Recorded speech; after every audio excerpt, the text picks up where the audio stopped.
Le printemps de 1954 n'apportait ni chaleur ni lumière. Le vent giflait les vitres de la petite maison de Princeton et faisait trembler les branches encore nues. Le journaliste monta les marches en bois avec une hésitation visible, comme s'il franchissait un seuil interdit. La porte s'ouvrit sans bruit et la gouvernante, vêtue de noir, lui adressa un signe bref. À l'intérieur, la maison baignait dans une pénombre studieuse, saturée de l'odeur du papier ancien et du tabac froid. Assis dans un fauteuil, une couverture sur les genoux, Einstein l'attendait. Ses cheveux indisciplinés formaient une auréole argentée. Son regard brillait d'une intensité paradoxale, mélange de fatigue et de feu intérieur. Sa main tremblait légèrement lorsqu'il l'invita à prendre place, mais sa voix, grave et calme, ne laissait transparaître aucune faiblesse. « Vous êtes venu malgré l'avertissement », dit-il simplement, comme s'il connaissait déjà la réponse. Le journaliste sortit son carnet, son stylo prêt à capter chaque mot. Pourtant, pendant un long moment, aucun son ne vint troubler la pièce. Seul le tic-tac d'une horloge lointaine rythmait l'attente. Enfin, il osa la question, celle qui l'obsédait depuis des semaines et qui semblait interdite. « Professeur, croyez-vous qu'il existe quelque chose après la mort ?» Un silence plus dense encore s'installa. Einstein baissa légèrement les yeux, comme pour sonder une mémoire qui n'appartenait pas qu'à lui. Ses lèvres esquissèrent un sourire discret. « Croire, non, le mot n'est pas juste, à mon âge.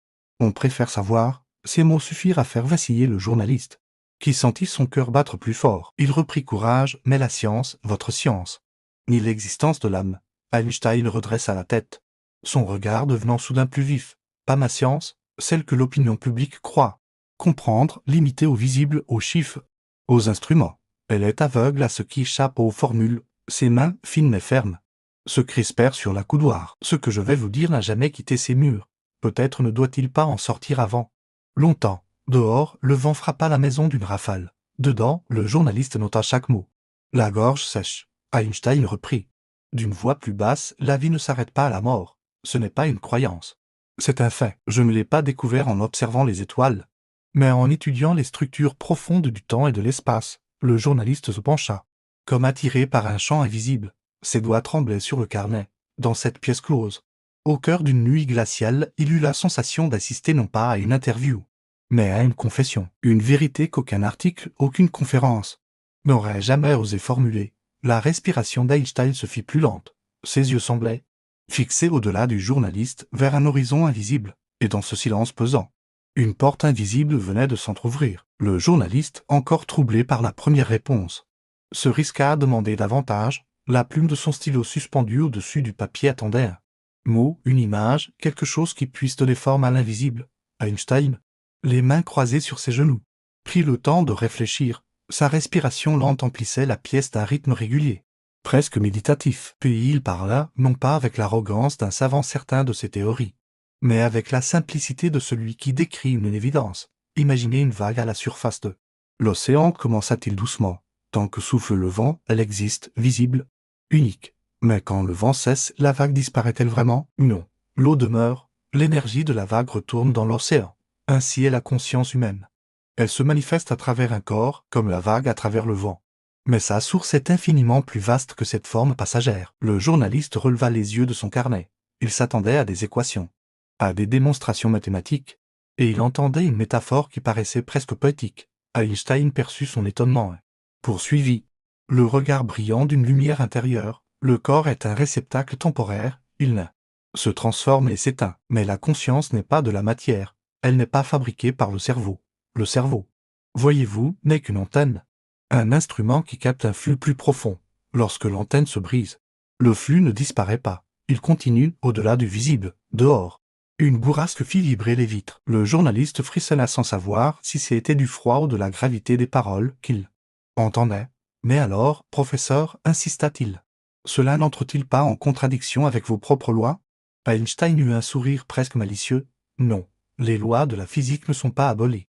Elles sont incomplètes. Rappelez-vous la première équation qui a bouleversé le monde, l'énergie et la matière sont équivalentes. Rien ne se perd, tout se transforme.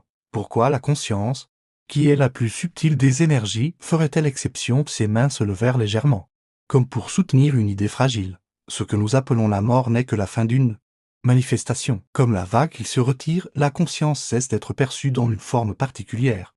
Mais elle retourne à sa source, à l'océan. Et là, elle demeure. Le journaliste, la gorge sèche, nota ces phrases en se demandant s'il n'était pas en train de recueillir des paroles destinées à rester enfouies. Einstein, lui, s'était déjà replongé dans son silence. Ses yeux fixaient l'ombre d'une bibliothèque. Comme si derrière les volumes serrés dormait un monde encore plus vaste. Un océan qu'aucun instrument n'avait jamais mesuré. La lampe posée sur le bureau projetait une lueur vacillante qui dessinait des ombres étranges sur les murs. Le journaliste, concentré, n'osait interrompre le silence. Einstein, le regard perdu, triturait la chaîne de sa montre de poche comme s'il cherchait le fil d'une idée encore fragile. Puis, lentement, il se redressa. « Vous connaissez ma théorie de la relativité, bien sûr, » dit-il d'une voix posée. Elle a montré que le temps et l'espace ne sont pas absolument liés. Malléables, dépendants du mouvement et de la gravité, pourtant, dans toutes ces équations. Quelque chose manque, l'observateur, celui qui perçoit. Sans lui, les formules restent aveugles. Il se leva avec difficulté, fit quelques pas vers la fenêtre et posa sa main tremblante contre la vitre froide. La science croit encore que la conscience est un produit secondaire du cerveau, une simple activité chimique. Mais si c'était l'inverse, si la conscience était première, et que la matière n'était qu'une condensation de cette conscience, le journaliste sentit une sueur froide perler dans sa nuque. Ces mots semblaient hérisser les frontières même de la pensée scientifique. Einstein reprit, comme s'il récitait un secret longtemps contenu lorsque nous observons la matière à elle. Échelle quantique, elle se dérobe. Une particule peut être onde, peut être matière. Elle choisit son état selon l'observation. C'est cela, le double si exprime l'expérience des fentes d'Yann, sans observateur. Pas de réalité déterminée. C'est la conscience qui fixe l'instant. Il retourna s'asseoir, ses yeux brillants d'un éclat presque fébrile, avec Podolsky et Rosen. J'ai formulé ce paradoxe que l'on appelle aujourd'hui le de particules, ayant interagi une fois, restent liées à travers l'espace, séparez-les de milliers de kilomètres. Toucher l'une et l'autre réagit instantanément.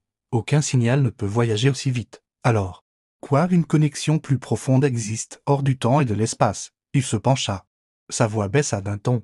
Ce phénomène, l'intrication, n'est pas seulement un jeu mathématique, c'est un indice, une preuve discrète que la réalité est tissée d'un lien invisible. Et ce lien, c'est la conscience, elle traverse la distance, elle unit ce qui paraît séparé. Le journaliste, les mains crispées sur son carnet, osa à peine respirer. Einstein poursuivit. Presque dans un souffle, les équations n'expriment que des ombres. Derrière elles se cache une structure plus vaste, une unité qui englobe la matière, l'énergie et l'esprit. Mais cela, la science officielle n'est pas encore prête à l'admettre. Elle craint de s'avouer incomplète. La pendule sonne à l'heure suivante, brisant le silence comme un rappel brutal du monde extérieur. Einstein leva les yeux vers le plafond. Ses traits fatigués marqués par une gravité solennelle, le véritable secret des équations. Ce n'est pas qu'elles expliquent l'univers, c'est qu'elles pointent vers ce qui se trouve au-delà des nombres, et l'œil qui observe. Le souffle qui donne sens. La conscience est la clé. Le journaliste se sentit soudain minuscule, comme si la pièce s'était élargie à l'échelle du cosmos, et dans le tremblement de la voix du vieil homme, il percevait moins une théorie qu'une révélation. Le feu dans la cheminée s'était éteint depuis longtemps, laissant dans la pièce une fraîcheur humide. Le journaliste frotta ses mains pour chasser le froid. Mais il comprit vite que ce n'était pas la température qui lui donnait des frissons. Einstein, immobile dans son fauteuil, fixait un point invisible devant lui, comme si ses pensées traversaient la pièce pour rejoindre un horizon lointain. Lorsqu'il parla, sa voix était douce, presque fragile. Mais chaque mot résonnait avec la force d'une vérité scellée depuis toujours. Vous voulez savoir? Si je crois en Dieu, mais le mot lui-même est un piège. Les hommes ont façonné un Dieu à leur image. Un vieillard sévère trônant sur un nuage, distribuant récompenses et punitions. Cette caricature a régné pendant des siècles, mais elle n'a rien à voir avec la réalité. Il marqua une pause, posa ses doigts sur son front comme pour apaiser une tension, puis il poursuivit, Dieu n'est pas un être, Dieu est l'océan de toute conscience, chaque vie, chaque esprit est une vague qui se lève, scintille un instant, puis retourne à la mer dont elle est issue. Rien ne se perd, rien n'est séparé. Le journaliste resta interdit, son stylo suspendu au-dessus du papier. Einstein remarqua son trouble et un léger sourire plissa ses lèvres. Comprenez que la mort n'est pas une fin, c'est un retour, le corps se défait, oui.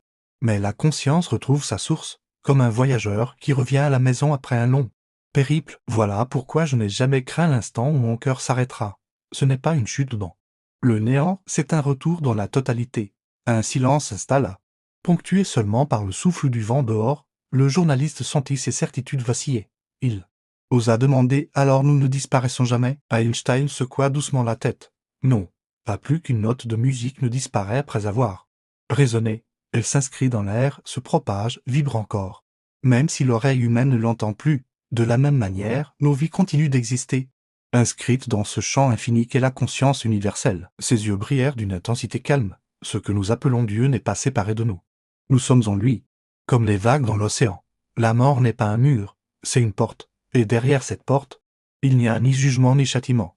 Seulement le retour à la lumière dont nous n'avons jamais cessé de faire partie. Le journaliste sentit sa gorge se serrer. Il nota les paroles d'une main tremblante, conscient qu'il consignait quelque chose qui défiait les dogmes, les religions, et même la science officielle. Dans le regard d'Einstein, il ne voyait pas la ferveur d'un mystique, mais la certitude tranquille d'un homme qui avait contemplé l'univers et découvert qu'au-delà des équations, tout convergeait vers une même source, l'océan. La nuit avançait, lourde et silencieuse, seulement troublée par les coups de vent qui s'engouffraient sous les tuiles. Le journaliste sentait la fatigue lui peser sur les épaules, mais les paroles du vieil homme, étrangement limpides, le maintenaient éveillé comme si elles ouvraient des portes invisibles.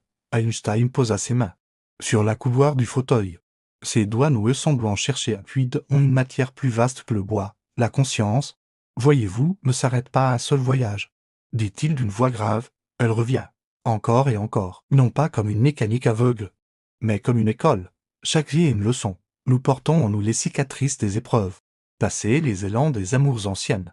Même si notre mémoire terrestre les ignore, le journaliste sentit une résistance s'éveiller en lui. Vous voulez dire la réincarnation? Einstein eut un sourire discret. Appelez cela comme vous voulez. Les anciens l'ont nommé ainsi, mais les mots importent peu. Ce qui compte, c'est le principe. La conscience choisit de revenir, d'apprendre, d'aimer à nouveau. Et quand elle est prête, elle peut s'affranchir de ce cycle. Il se pencha légèrement, son regard s'embrumant d'une lumière intérieure. Le libre arbitre est la loi suprême. Rien n'est imposé. Même la renaissance n'est pas une contrainte, elle est un choix. Comme l'élève qui accepte de retourner en classe pour progresser, ou qui décide que le chemin accompli suffit. Quand la conscience atteint un certain degré de clarté, elle peut quitter la roue, se fondre dans l'océan, non pas en s'effaçant, mais en retrouvant sa vraie nature. Le journaliste notait à la hâte, le cœur battant. Mais alors, pourquoi la souffrance? Pourquoi tant d'épreuves? Einstein leva les yeux vers le plafond, son visage traversé par une gravité douce. Parce que sans résistance, il n'y a pas de force, sans douleur, pas de croissance. Le bois du violon ne chante que parce qu'il a été courbé, tendu, façonné par le feu. L'âme aussi se forge dans l'épreuve. Chaque perte, chaque blessure, chaque solitude creuse en nous l'espace nécessaire pour accueillir davantage de lumière. Il ferma les yeux un instant, comme s'il goûtait lui-même à la vérité de ces mots. L'amour est le seul chemin. Tout ce qui n'est pas amour nous ramène à la souffrance, et c'est ainsi que nous comprenons peu à peu. La conscience progresse non pas à travers les victoires, mais à travers la tendresse, le pardon, la capacité à voir en l'autre un fragment du même océan. Le journaliste sentit une chaleur étrange monter en lui. Malgré le froid qui envahissait la pièce, il se rendit compte qu'il n'écoutait plus seulement des mots, mais qu'il recevait un enseignement. Dans la voix brisée mais lumineuse du vieil homme, il entendait non pas un discours théorique mais le témoignage d'une âme prête à quitter la rive, à franchir la porte invisible et à retourner libre vers la mer dont elle était issue. Un grondement lointain fit vibrer les vitres, comme un écho de tonnerre retenu dans le ciel. Le journaliste leva les yeux, inquiet. Mais Einstein demeura impassible. Ses traits fatigués s'étaient durcis, comme si une ombre venait de traverser son esprit. Jusqu'ici, ses paroles avaient été celles d'un chercheur ouvrant une porte sur l'invisible. Maintenant, elles prenaient la gravité d'un avertissement. L'humanité avance, mais à pas déséquilibré, dit-il lentement. La science, telle que nous la pratiquons, a franchi des seuils que nous ne comprenons pas encore. Nous construisons des machines plus rapides que nos réflexions. Nous découvrons des forces plus puissantes que notre sagesse. La technologie croît comme un arbre sauvage. Mais les racines de la morale n'ont pas suivi. C'est dangereux, très dangereux. Il se redressa dans son fauteuil, ses yeux fixant ceux du journaliste avec une intensité presque douloureuse. Nous avons appris à fendre l'atome, à libérer l'énergie des étoiles, mais nous n'avons pas appris à dépasser notre haine, notre avidité, notre peur de l'autre. Que vaut une équation si elle conduit à la destruction de villes entières? Que vaut un progrès si l'homme s'en sert pour asservir plutôt que pour unir? Le journaliste sentit un frisson courir dans son dos. Dans le silence qui suivit, il entendait presque les échos d'Hiroshima et de Nagasaki résonner dans les mots du vieux savant. Einstein reprit, sa voix s'alourdissant comme une cloche grave. Le matérialisme a empoisonné notre vision. Nous avons réduit la vie à des chiffres, à des profits, à des rapports de force. Nous nous sommes crus séparés les uns des autres. Alors que nous sommes des fragments d'un même océan, tant que cette illusion domine. Chaque invention devient une arme, chaque découverte un danger. Il fit une pause. Son souffle court, puis poursuivit plus doucement, mais avec une intensité glaciale. L'avenir dépend d'un choix, découvrir notre unité ou périr. Si l'homme comprend enfin qu'il est lié à son frère, à son ennemi, à la moindre créature, alors la science deviendra lumière. Mais s'il continue à croire qu'il est seul, qu'il peut dominer, alors la science deviendra l'âge qui abattra l'arbre de la civilisation. Le journaliste sentit sa gorge se serrer. « Vous pensez que nous ne survivrons pas ?» demanda-t-il presque dans un souffle. Einstein détourna le regard, fixant la fenêtre où l'aube commençait à dessiner une pâleur. « Je pense que nous sommes au bord d'un précipice. La prochaine étape de l'humanité ne dépend pas des machines, mais du cœur. Si nous refusons de nous reconnaître dans l'autre, alors oui, nous disparaîtrons. Pas par manque de connaissances, mais par manque de sagesse. » Un silence lourd tomba dans la pièce. Dehors, le vent s'était apaisé. Comme pour écouter lui aussi, le journaliste écrivit ces mots avec la conscience aiguë qu'ils aiment. Étaient pas seulement des phrases, mais peut-être le dernier cri des alarmes d'un esprit qui avait vu plus loin que tous les autres. La plume du journaliste grattait nerveusement le papier. Mais son esprit peinait à suivre le flux des révélations. Chaque mot prononcé semblait ébranler les fondations mêmes de son savoir. Einstein s'interrompit un instant, comme s'il cherchait à ordonner les pensées qui l'assaillaient, puis il reprit d'une voix lente, posée, teintée d'une gravité presque tendre. « Il existe déjà des indices, dit-il, les enfants qui se souviennent d'une autre vie, décrivant des lieux où ils n'ont jamais mis les pieds, des visages qu'ils ne devraient pas connaître, les expériences de mort imminente ou de malades, déclarés cliniquement morts, reviennent en racontant ce qui s'est passé autour d'eux, des détails qu'ils ne pouvaient percevoir, l'intuition, les prémonitions. Ce sentiment soudain d'avoir déjà vécu une scène, tout cela n'est pas du hasard, ce sont des fissures dans le mur du matérialisme. » Le journaliste leva les yeux, sa plume suspendue. Fasciné, Einstein poursuivit, certains appellent cela le champ akashique, un vaste réservoir où chaque pensée, chaque émotion, chaque expérience est conservée. C'est une bibliothèque invisible qui relie tous les êtres. Nous y puisons inconsciemment à chaque instant. Voilà pourquoi une mélodie peut nous émouvoir sans raison. Pourquoi une rencontre peut sembler familière. Nous sommes reliés par des fils que la science ne veut pas voir. Un soupir lui échappa, presque douloureux. La science officielle refuse ces phénomènes parce qu'ils ne se répètent pas. À la demande, parce qu'ils échappent aux instruments. Elle préfère nier plutôt que d'avouer son impuissance. Mais le déni n'est pas une réfutation. Ce qui existe, existe, que les laboratoires l'admettent ou non. Le journaliste se pencha, sa voix brisée par l'émotion. « Croyez-vous qu'un jour cela sera prouvé ?» Einstein hocha lentement la tête. « Oui, l'avenir appartient à une science nouvelle, capable de mesurer ce qui, aujourd'hui, semble insaisissable, les champs subtils de la conscience, les variations énergétiques qui accompagnent la mort du corps un jour. Des instruments les capteront. L'humanité pourra enfin constater que la pensée ne disparaît pas, qu'elle se transforme. Ce qui est perçu comme spirituel deviendra mesurable, mais même alors, le véritable défi ne sera pas la preuve. » Il s'interrompit, ses yeux perdus dans une lueur intérieure. « Le défi sera de comprendre ce que cela implique pour la vie. Car savoir que la conscience survit à la mort ne suffit pas. Il faudra apprendre à vivre autrement, avec cette responsabilité immense. Chaque geste, chaque parole, chaque intention laisse une trace indélébile dans le grand champ de l'univers. » Le journaliste, bouleversé, sentit qu'il avait devant lui moins un savant qu'un prophète malgré lui. La pièce semblait emplie d'un silence vibrant, comme si les murs eux-mêmes retenaient leur souffle, et il eut l'intuition que ces paroles, un jour, trouveraient un écho bien au-delà de cette nuit d'aveu. La pièce était plongée dans une pénombre épaisse, seulement trouée par la flamme hésitante d'une bougie oubliée sur le bureau. Le journaliste, épuisé mais incapable de détourner son attention, sentait que chaque parole du vieil homme devenait un legs, un testament offert dans le secret de cette nuit. Einstein, le dos voûté, reprit d'une voix ferme malgré la fatigue. « Ne vous méprenez pas. Je ne suis pas un mystique. Je ne cherche pas à fonder une religion ou à imposer une croyance. Tout ce que je vous dis, je l'ai découvert en suivant le même chemin que toujours, celui de l'observation, de la logique, de la recherche de cohérence. Je reste un chercheur de vérité, rien de plus. » Il fit une pause, puis se pencha légèrement, ses yeux étincelants comme si une lumière intérieure les animait. « Vous connaissez ma célèbre équation E égale mc2. Elle a montré que la matière et l'énergie ne sont que deux visages d'une même réalité. Mais il existe un troisième visage, encore plus subtil, la conscience. Elle est une forme d'énergie, d'une finesse que nos instruments n'ont pas encore su mesurer, mais elle obéit à la même loi. Rien ne se perd. Elle se transforme, elle circule, elle se déplace au-delà de la mort. Le journaliste, bouleversé, eut l'impression de voir se fissurer l'édifice du savoir humain.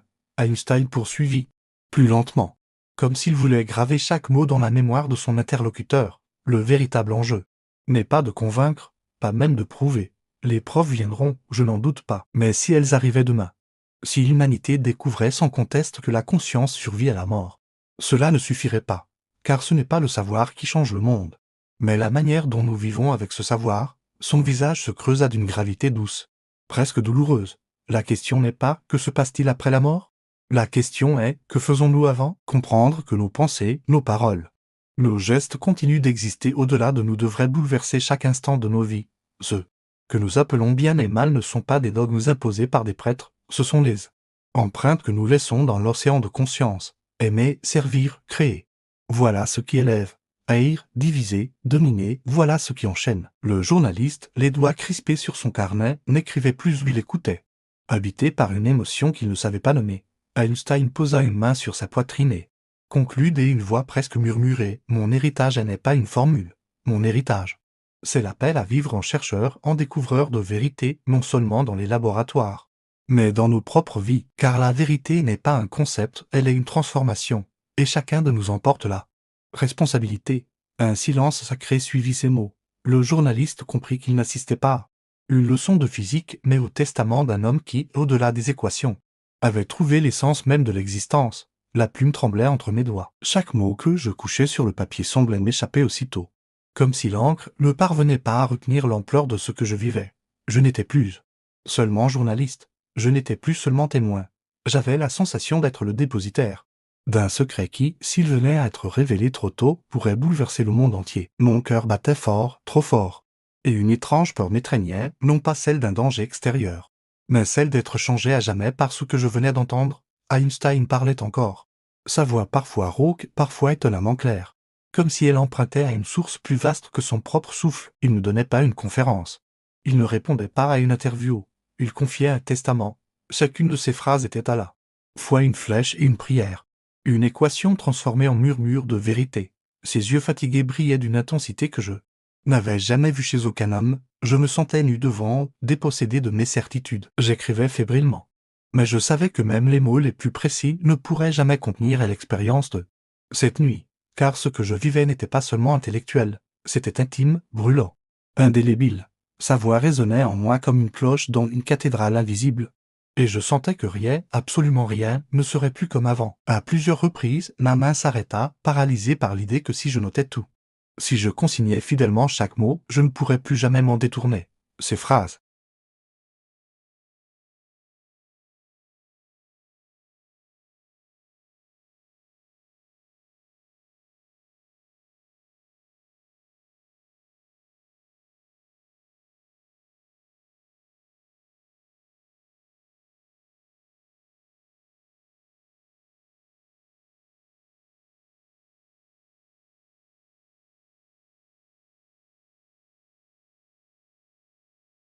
Seule une vie vécue pour les autres est une vie qui en vaut la peine. Ces mots résonnent comme une invitation à sortir du cercle étroit de nos préoccupations personnelles. L'être humain, livré à lui-même, peut s'égarer dans la recherche de son propre avantage, mais il découvre sa véritable grandeur lorsqu'il tend la main, lorsqu'il se fait présence et soutien pour autrui. Vivre pour les autres ne signifie pas s'effacer, ni nier ses propres besoins, mais reconnaître que le bonheur ne prend sa pleine dimension que lorsqu'il est partagé. Il existe dans chaque geste de bienveillance une force invisible qui relie les êtres. Un sourire offert à un inconnu, une oreille attentive prêtée à un ami, une aide discrète donnée à celui qui chancelle sur le chemin. Ces actes, aussi simples qu'ils paraissent, dessinent une trame de fraternité dans laquelle chacun peut trouver refuge. L'empathie ne demande pas de grandes déclarations. Elle se manifeste dans le quotidien, dans l'attention silencieuse portée à ceux qui nous entourent. Lorsque nous nous détournons de l'égoïsme, un horizon nouveau s'ouvre.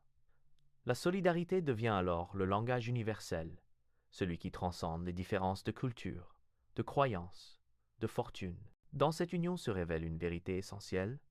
Nous ne sommes pas des îles isolées, mais des fragments de même continent. En portant les fardeaux des autres, nous allégeons aussi les nôtres, car le poids partagé perd de sa lourdeur. Celui qui consacre sa vie uniquement à l'accumulation de biens ou à la poursuite d'ambitions personnelles risque de se heurter à une amère solitude.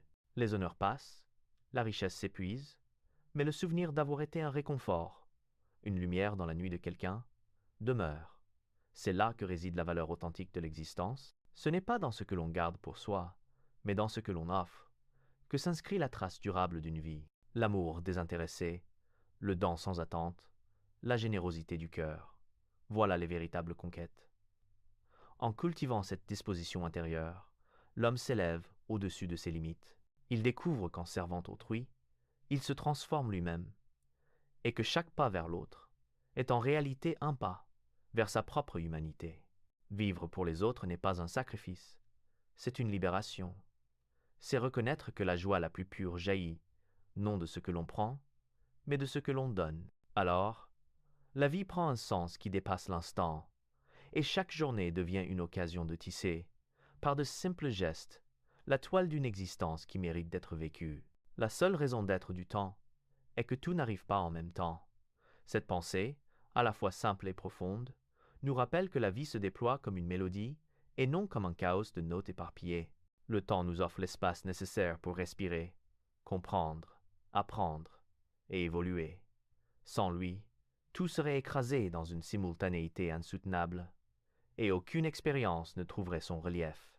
C'est dans l'ordre discret des heures et des saisons que l'existence trouve son rythme. La patience naît de cette compréhension. Attendre n'est pas une faiblesse, mais une sagesse, celle de laisser chaque chose arriver au moment qui lui est destiné. L'arbre ne donne pas son fruit au printemps, et la graine ne se change pas en fleur d'un seul souffle. Ainsi en est-il de nos vies. Certaines joies demandent le mûrissement de l'espérance. Certaines épreuves exigent le passage des jours pour révéler leur enseignement.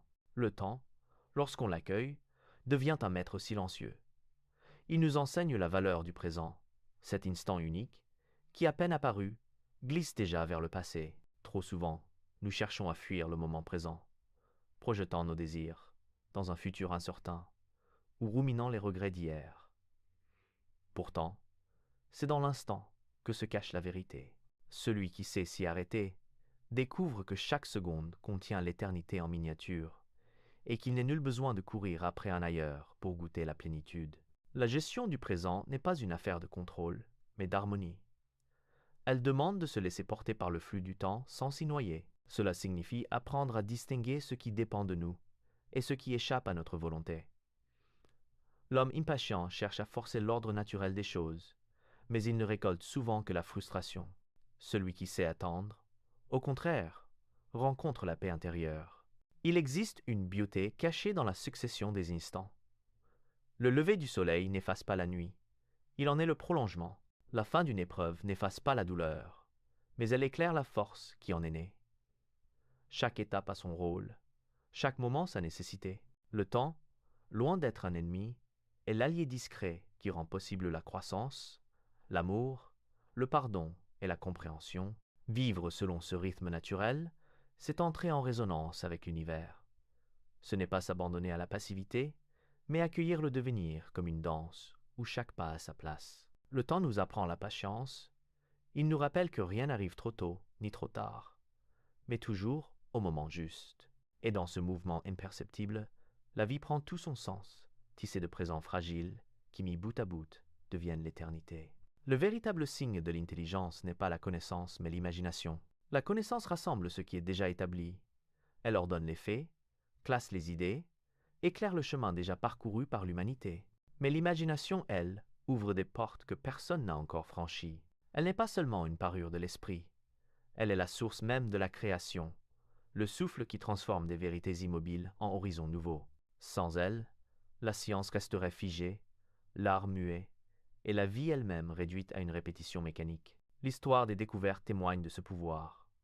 Les grandes avancées scientifiques ne sont pas nées uniquement de calculs et d'expériences, mais d'une intuition, d'une vision capable de devancer l'épreuve. Imaginez l'espace-temps courbé, voir dans la chute d'une pomme les lois universelles, rêver d'une lumière invisible au-delà du spectre. Autant d'élan créateur qui précède la démonstration. La connaissance confirme, mais l'imagination inspire. Elle donne aux chercheurs la capacité de dépasser les évidences, de risquer l'inconnu, de croire à ce qui n'existe pas encore. Dans l'art, l'imagination est l'essence même de l'acte créateur. Elle permet au poète de donner voix au silence, au peintre de transformer une toile blanche en un monde vibrant, au musicien d'assembler des sons en émotions. L'artiste n'invente pas ex nihilo. Il façonne, à partir de la réalité, des univers nouveaux qui touchent le cœur et élargissent la conscience. Là encore, la connaissance technique n'est qu'un outil. C'est l'imagination qui insuffle la vie à l'œuvre. Mais l'imagination n'appartient pas qu'aux savants et aux artistes, elle habite chaque être humain.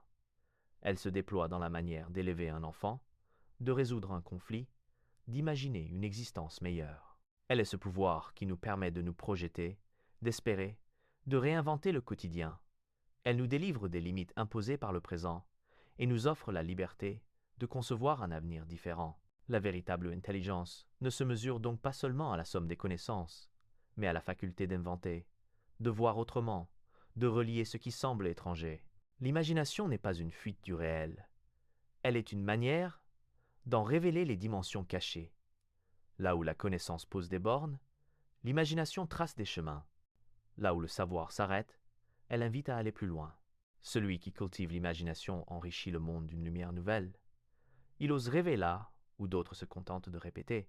Et dans ce rêve, il plante les graines des découvertes, des créations et des transformations qui donneront à l'humanité ses prochaines victoires. Ainsi, l'imagination se révèle non pas comme un luxe de l'esprit, mais comme son véritable signe de grandeur. Nous ne pouvons pas résoudre nos problèmes avec la même pensée que celle que nous avions lorsque nous les avons créés. Cette vérité, d'une clarté implacable, nous rappelle que l'esprit humain doit sans cesse se renouveler s'il veut avancer.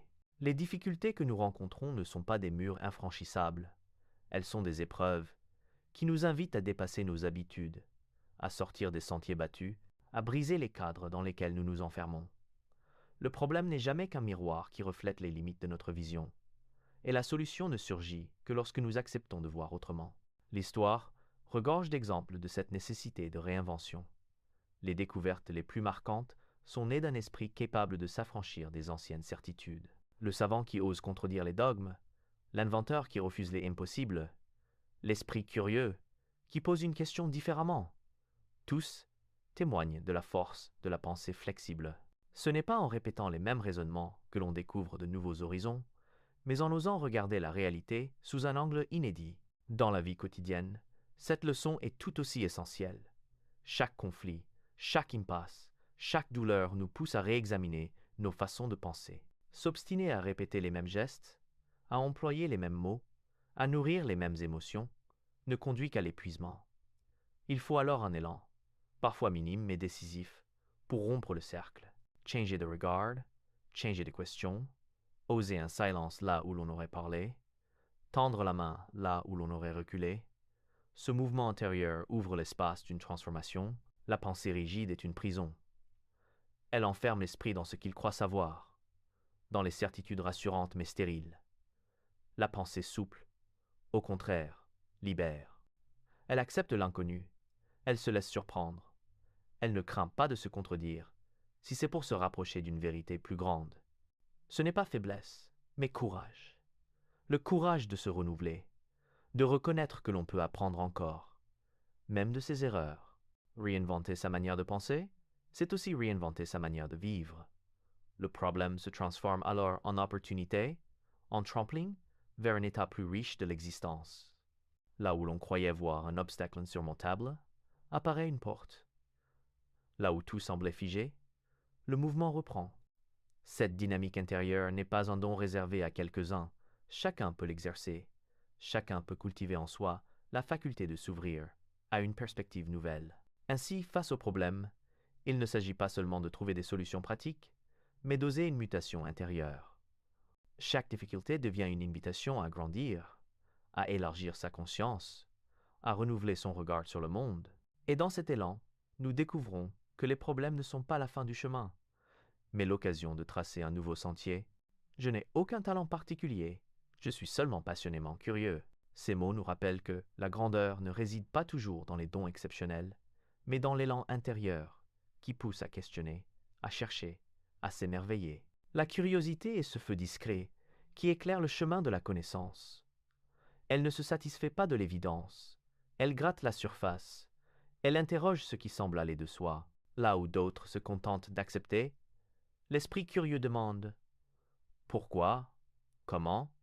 Et surtout, que puis-je découvrir encore ?» Cette soif d'apprendre n'est pas un privilège réservé aux savants ou aux érudits. Elle est inscrite dans la nature humaine.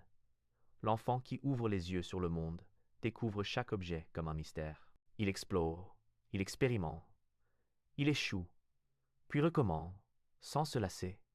En grandissant, beaucoup perdent ce regard émerveillé, happés par les certitudes et les habitudes. Mais celui qui sait garder vivante cette flamme trouve dans chaque journée un terrain d'apprentissage. Le quotidien cesse alors d'être banal. Il devient un livre inépuisable où chaque rencontre, chaque événement, chaque silence est une page nouvelle à déchiffrer. La curiosité est le moteur qui empêche l'esprit de s'ankyloser. Elle pousse à dépasser les limites du connu, à s'aventurer dans des territoires encore inexplorés. C'est elle qui nourrit la science et l'art, qui fait surgir les inventions et les chefs-d'œuvre. Sans elle, le progrès s'arrêterait, la pensée se figerait et l'humanité se condamnerait à répéter indéfiniment ce qu'elle sait déjà. La curiosité, même lorsqu'elle mène à des erreurs, ouvre toujours la porte d'une compréhension plus large. Elle est aussi une école d'humilité. Être curieux, c'est reconnaître que l'on ne sait pas tout, que le monde est infiniment plus vaste que nos certitudes. C'est accepter de rester élève, de se tenir dans une disposition d'écoute et d'accueil. Celui qui croit tout savoir ferme la porte de la découverte, tandis que celui qui s'avoue ignorant garde son esprit ouvert aux merveilles cachées. Mais la curiosité n'est pas seulement intellectuelle, elle est aussi un chemin vers les autres. Elle nous pousse à écouter leur histoire, à comprendre leurs différences, à nous enrichir de leur expérience. C'est dans ce mouvement d'ouverture que naît la véritable rencontre humaine. Car la curiosité sincère n'est pas indiscrète. Elle est respectueuse. Elle cherche à comprendre plutôt qu'à juger. Vivre avec curiosité, c'est transformer l'existence en aventure permanente. Chaque jour devient une occasion d'apprendre, de s'étonner, de se renouveler. Ce n'est pas un talent particulier, mais un état d'esprit accessible à tous. Et c'est peu être là le plus grand secret.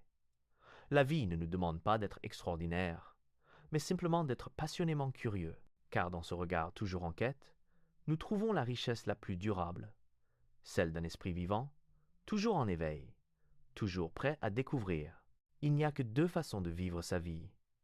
L'une comme si rien n'était un miracle, l'autre comme si tout était un miracle.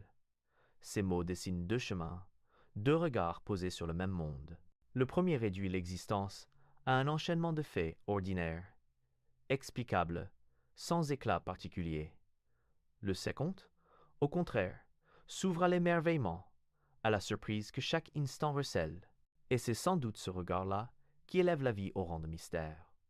Non pas à cause de ce qu'elle contient d'extraordinaire, mais parce que le plus simple peut y devenir lumineux. L'homme qui marche dans l'oubli de ce miracle quotidien finit par se sentir étranger à sa propre existence. Le lever du soleil lui paraît banal, le rire d'un enfant devient un bruit parmi d'autres, l'eau qui jaillit d'une source ne lui inspire aucun étonnement. Pourtant, ces réalités, que nous croyons acquises, sont des dons d'une ampleur infinie. Tout pourrait ne pas être, et pourtant tout est. Oublier cela, c'est se priver de la profondeur du monde. C'est réduire la vie à une mécanique sans âme. Mais celui qui choisit de voir chaque chose comme un miracle transforme son existence. Il découvre dans la fleur qui s'ouvre un secret de beauté, dans une rencontre inattendue, une grâce imprévue, dans les épreuves même, une semence de sens. Cette disposition n'est pas naïveté, elle est sagesse. Elle ne nie pas les difficultés, elle leur donne un autre relief. La gratitude devient alors un art de vivre, un acte intérieur qui change la manière de voir et de sentir. L'émerveillement n'est pas réservé aux grands instants de gloire ou de joie. Il réside dans la simplicité du quotidien, dans la lumière qui traverse une fenêtre, dans le silence qui apaise le tumulte intérieur, dans le geste d'amitié qui rompt la solitude. C'est une manière d'habiter le présent, de lui donner sa densité, de reconnaître qu'il porte en lui une richesse infinie. Ce regard, lorsqu'il est cultivé, dilate le cœur et libère l'esprit de la lassitude. La gratitude qui naît de ce choix est une force douce mais puissante. Elle ne change pas les circonstances extérieures, mais elle change celui qui les vit. Remercier pour ce qui est, même pour ce qui semble insignifiant, c'est s'ouvrir à une abondance que rien ne peut voler. Le monde cesse alors d'être un champ de manque et devient un jardin de dons. Ainsi, nous avons chaque jour le choix entre deux chemins, celui de l'indifférence, où la vie se réduit à une suite d'habitudes sans éclat, ou celui de l'émerveillement, où tout devient miracle. C'est ce second chemin qui nous rend vraiment vivants, car il fait de chaque respiration, de chaque regard, de chaque rencontre, une révélation. Et dans cette révélation, la vie s'élève, simple et prodigieuse à la fois. Si tu ne peux pas l'expliquer à un enfant de 6 ans, tu ne le comprends pas toi-même. Derrière cette phrase se cache une vérité qui dépasse la simple exigence de pédagogie. Elle révèle que la clarté n'est pas un artifice, mais l'essence même de la compréhension. Celui qui maîtrise vraiment une idée n'a pas besoin de l'enrober de mots compliqués. Il sait en dévoiler le cœur, la rendre accessible, la dépouiller de tout ce qui l'encombre. La simplicité n'appauvrit pas la pensée, elle en révèle la puissance. La tentation est grande de confondre complexité et profondeur. Certains croient que l'abondance de termes techniques, de formules obscures ou de théories compliquées prouve leur intelligence. Mais cette opacité trahit souvent une compréhension inachevée, car ce que l'on comprend vraiment se laisse dire avec des mots clairs, des images simples, une logique limpide. L'enfant de 6 ans devient alors une mesure universelle. Si une idée peut franchir son regard, c'est qu'elle a été ramenée à sa vérité la plus essentielle. La clarté est aussi un acte d'amour. Expliquer à un autre, c'est lui tendre la main, c'est reconnaître sa capacité à comprendre, c'est lui offrir une part de lumière. L'éducation repose sur ce geste. Non pas éblouir par le savoir, mais transmettre de manière à ce que l'autre s'approprie ce qu'il reçoit. Enseigner, ce n'est pas accumuler des notions dans une mémoire, c'est éveiller une curiosité, donner soif de connaître davantage. Et cela ne peut se faire que dans la simplicité. La transmission est une responsabilité. Celui qui détient une connaissance ne la garde pas pour lui seul. Il la partage pour que d'autres grandissent. Mais partager, ce n'est pas impressionner, c'est éclairer. Les plus grands esprits ne sont pas ceux qui élèvent des murailles de concepts, mais ceux qui construisent des ponts entre les idées et les êtres. Dans ce pont, la simplicité est la pierre maîtresse. Elle rend la vérité accessible, non pas en la diminuant, mais en l'ouvrant. Expliquer à un enfant, c'est aussi retrouver en soi l'émerveillement premier. C'est redécouvrir la beauté des choses simples, se rappeler que la vérité n'a pas besoin d'ornement pour être grande. L'enfant écoute avec son cœur autant qu'avec son esprit, et celui qui parle à ce cœur doit être vrai. La simplicité devient alors non seulement une exigence de clarté, mais aussi une exigence de sincérité. Ainsi, la compréhension authentique se mesure à la lumière qu'elle répand.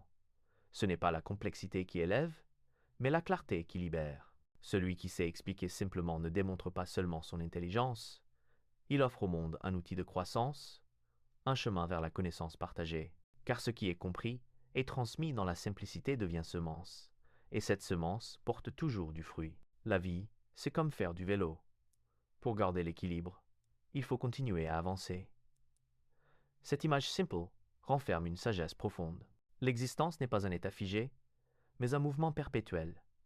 Lorsque l'on tente de s'immobiliser, la peur nous gagne, les forces se figent, et l'on finit par tomber. Mais dès que l'on accepte le flux, dès que l'on consent à avancer pas à pas, un équilibre se forme naturellement, comme si le mouvement lui-même nous portait. La résilience naît de cette dynamique. La douleur, les pertes, les échecs semblent parfois insurmontables.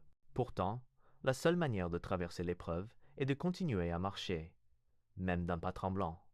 L'avenir s'ouvre à ceux qui refusent de s'arrêter. Avancer ne signifie pas ignorer ses blessures, mais les porter avec soi, les intégrer comme une part de son histoire, sans leur donner le pouvoir de figer le présent. Ainsi, chaque pas devient une victoire, chaque mouvement, un acte de courage silencieux. La persévérance n'est pas une course effrénée vers un but lointain, elle est une fidélité au chemin, une constance humble. Le cycliste ne pense pas à chaque seconde à la ligne d'arrivée. Il se concentre sur le mouvement régulier de ses jambes, sur l'air qui l'accompagne, sur la route qui se déroule sous ses roues. De la même manière, vivre avec sagesse consiste à donner toute son attention au pas actuel, à ce que l'on fait maintenant, sans se laisser accabler par la totalité du chemin. Il y a dans ce mouvement une forme de confiance. Continuer à avancer, c'est croire que la route, même inconnue, nous conduira quelque part. C'est refuser de se laisser enfermer par le désespoir. C'est croire que l'horizon existe, même lorsqu'il se cache derrière les brumes. Cette confiance n'est pas aveugle. Elle est un choix intérieur, celui de miser sur la vie plutôt que sur l'immobilité. L'équilibre n'est jamais donné une fois pour toutes. Comme le vélo, il demande une vigilance constante, un ajustement subtil. Trop de hâte, et l'on vacille. Trop d'arrêt, et l'on chute.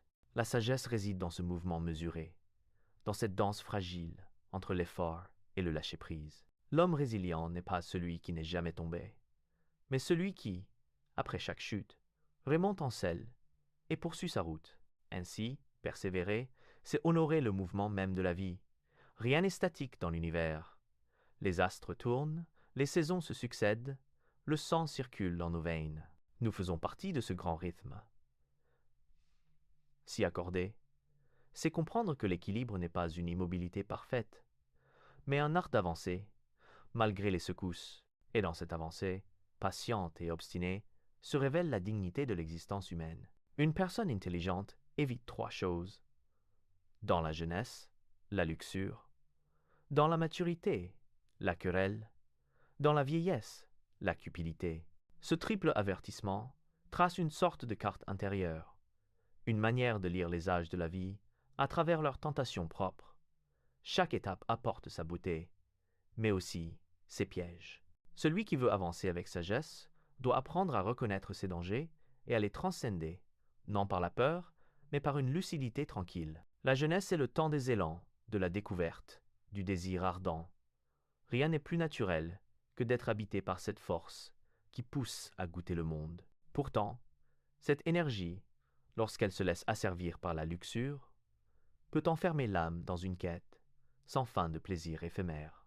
La passion devient alors une prison, où l'on consomme sans jamais se rassasier. L'intelligence, à ce stade, consiste à ne pas étouffer l'élan vital, mais à l'orienter vers ce qui nourrit vraiment. L'amour sincère, la création, l'apprentissage. La flamme de la jeunesse peut illuminer ou brûler. Il revient à chacun de choisir la clarté plutôt que la cendre. La maturité, elle, apporte le poids des responsabilités, les engagements, les luttes pour exister et affirmer sa place. C'est l'âge où la querelle guette, non seulement avec les autres, mais aussi avec soi-même. On se bat pour défendre ses idées, protéger ses biens, préserver son honneur. Mais l'esprit qui se laisse enfermer dans la dispute finit par s'épuiser. La querelle est un feu qui consume plus qu'il n'éclaire. La vraie force, dans la maturité, n'est pas de vaincre, mais de comprendre, non pas d'écraser, mais de dialoguer. L'intelligence consiste alors à choisir la paix plutôt que la victoire, à chercher la vérité plutôt que d'avoir raison. Puis vient la vieillesse, avec son cortège de souvenirs et de bilans. C'est le temps où l'on peut céder à la cupidité, comme si l'on voulait retenir encore ce qui nous échappe. Accumuler, posséder, protéger ses trésors devient une manière de nier l'inéluctable. Pourtant, l'avarice ne repousse pas la faim, elle l'assombrit. La vieillesse sage est celle qui apprend à donner, à transmettre, à se détacher de ce qui passe pour s'ouvrir à ce qui demeure. Celui qui sait offrir ce qu'il a reçu, qu'il s'agisse de biens ou d'expérience, découvre une liberté nouvelle, plus grande que toutes les possessions. Ces 3 pièges ne sont pas des fatalités. Ils sont comme des épreuves initiatiques que chaque âge propose. Éviter la luxure, la querelle et la cupidité ne signifie pas se priver de passion, d'affirmation ou de ressources, mais refuser leurs excès destructeurs. La véritable intelligence ne consiste pas à échapper aux élans de la vie, mais à les purifier, à en faire des chemins d'élévation. Ainsi, chaque étape devient non pas un danger, mais une occasion de grandir dans la lumière.